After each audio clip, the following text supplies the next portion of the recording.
it's Alana at Harbor House. Here I am in Wanchese, and we're gonna go see a tuna boat. They usually come into Hatteras, but our inlet's messed up, so they've been coming into Wanchese. Alright, I'm gonna show y'all. Like, look at this. I can't even see the road. It's like driving in the desert. Anybody who says that Hatteras Island, like, doesn't need help, look at this shit. It's just like a little windy. Oh, look at all those birds.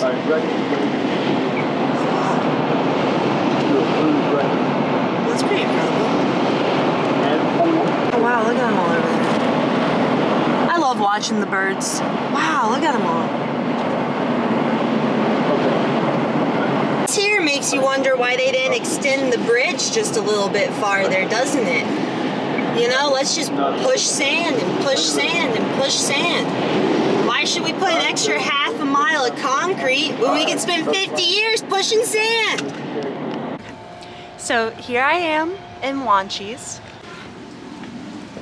Here you got some tuna tails. So it's pretty bad weather up here. We are on the boat. Here's a couple guys over there. Yet. There's your Micah.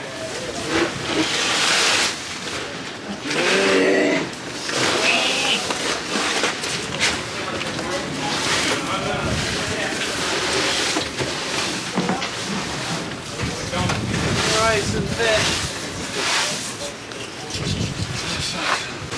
Brand, I'll watch. Man, I missed it. I wasn't recording. Everybody just standing around watching me struggle. That's the life of a fisherman, Brant. Everybody just stands around and watches you struggle.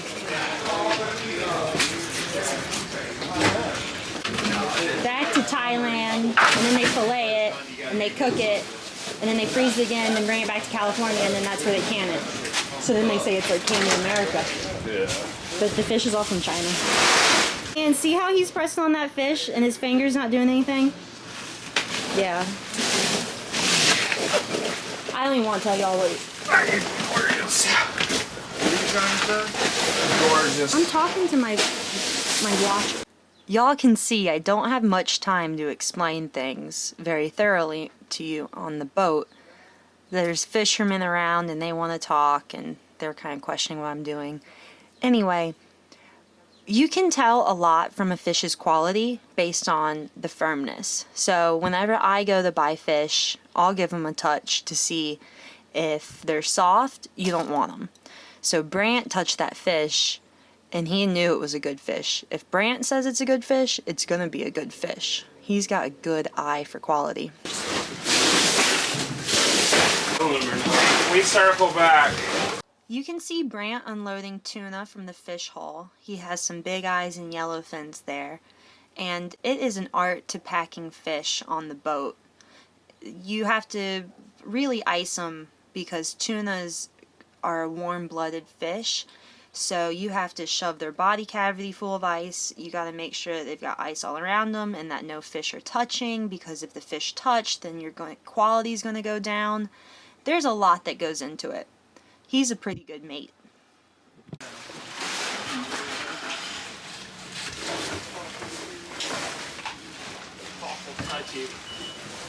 Here we are packing out some fish, and they're icing up ours. I've bought these over here, and I've got a couple more that I've already bought. So after the boat got done unloading, I went upstairs into the office to get a price on the fish and to pay for them. And I sat down and got talking with a guy who works at the fish house for about over 30 years. And we just had a great discussion about fish stocks and what species have come and gone and how dogfish play a role in it. And it was just a great discussion. I just love spending time with these old salts. I always learn so much. I have some of the beautiful tuna off of Seabound, and this is yellowfin. It was a small fish, and I am going to sear it, I think with a little bit of Chinese 5-spice. No, I don't know. I have a mango salsa I made. Do y'all think that'd be good? I think it'd be good. I'm torn between the Chinese 5-spice and then just blackening it. So I think I'm going to mix some of them together and let's see how that goes. All right. So there's our blackening, and y'all know this spice is so good. And then I'm going to put in a little bit of this one. Oh. So we'll just stir this together, and then I'm going to sprinkle it like a heavy pepper on top of my tuna. My mom always says sprinkle like a heavy pepper. Oh, I guess she means like if you like a lot of black pepper on something. I'm not sure what she means, really, because like I would never put this much black pepper on something. So I'm gonna sprinkle it on there like I'd be sprinkling like blackening seasoning on a piece of fish. So flipped it over, and we're gonna do the same thing. This is why, so you see how I touch the fish, and then I'm using my fingers. So always use like your own like small portion of seasoning so that you don't contaminate the entire thing. Okay. So then I like to go and get my corners done like that. And this one, and kind of like tap off the excess, and then you're just going to roll the sides into it. Cool. And then over here, I've got some olive oil in a hot pan, and we're going to put our tuna in there.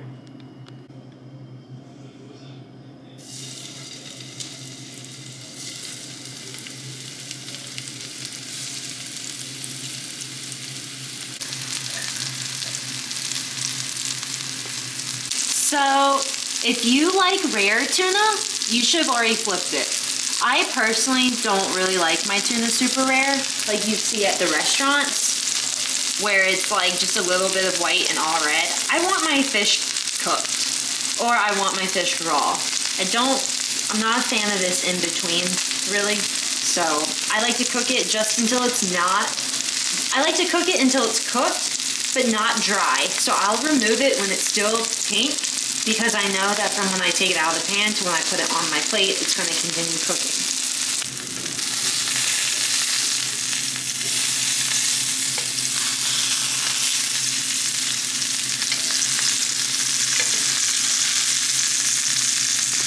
So if you've ate tuna, if you've cooked tuna, then you know that it has these little sections, and you can see it over here how I kind of broke it. So that's how I would recommend cooking, checking your tuna when you're cooking it if you're a newbie, and you can just fork it and you see, you can get in there, it's kind of hot. Okay, yeah, you see how it's all still pink? So I like mine cooked more than that, so I'm gonna let it keep going. I know you might be thinking, I don't want to destroy my piece of tuna by forking it to see if it's done. But look, I just flipped all mine over. Do they look like I have kind of been messing with them? No, they're gorgeous. That's all you do is you flip it over before you plate it, and your guests will never tell the difference. So I have it just on a white plate, and I have some mango salsa. We're going to just doctor it up. Wait till y'all see this. This is just some mango, some orange bell pepper, cilantro, and tomato. I would have, and lime juice and salt. Oh no, look, I just found the red onion. Darn, but I already have the tuna cooked, so I'm going to skip that. And we're just going to kind of put this on top of our fish like that, and it's going to look really pretty. Okay, here's the finished product. We have our tuna. I don't know what to call these. They're like Asian blackened tuna steaks with a mango salsa.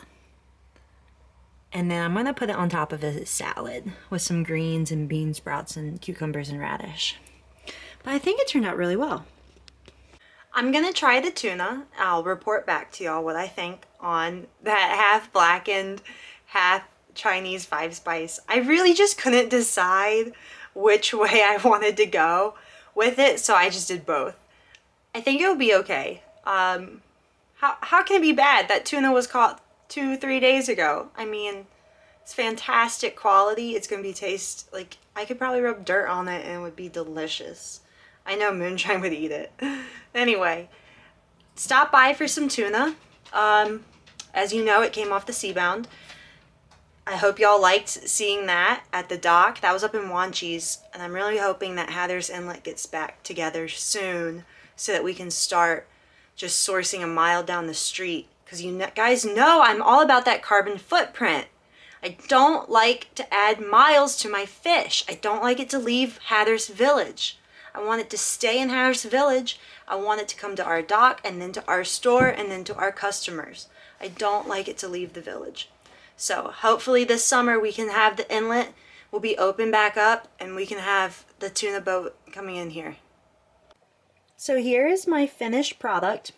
I have some spring harvest greens with sprouts, radish, cucumber, and then that piece of tuna. So let's go ahead and see how that tuna turned out.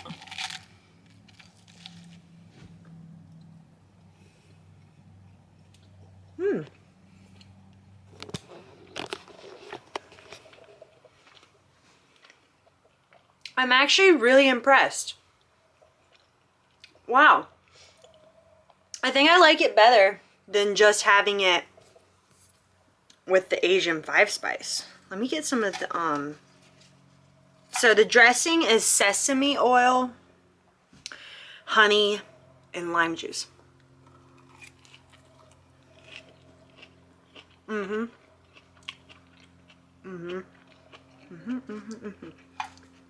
This is a winner. This is a winner. I'm gonna go finish.